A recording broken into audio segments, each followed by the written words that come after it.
Barcha shahardan uy olganda markaziy ko'chalarga intiladi. Sababi markazda infrastruktura juda ham zo'r hisoblanadi.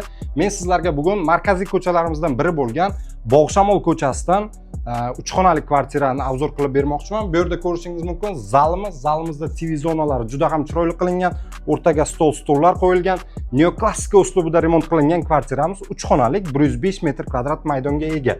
Bu yerda koridor qismimiz ko'rishingiz mumkin. Ranglarimiz juda ham bejirim tanlangan, barchasi o'ziga mos tushgan. Kirish eshigi, главный kirish eshigidan bu tarafimizda garderobni shkaflarimiz joylashgan. Bu yerda esa kattalar yotoqxonasi. Kattalar yotoqxonasining razmerlari juda ham keng, shinam, barcha mebel jihozlarga ega, 105 metr kvadrat maydonga ega.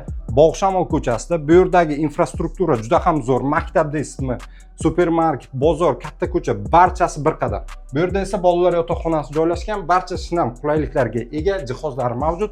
Menga eng yoqgan xonalardan biri oshxonamiz.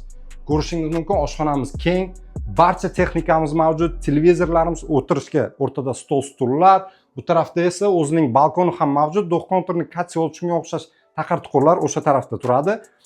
105 metr kvadrat, 5-qavat, Bog'shamol, 130 ming AQSh dollar so'ralyapti, yana savdosi bor. Pastda nomer telefon qoldiramiz, aloqaga chiqing. Rahmat, omon bo'ling.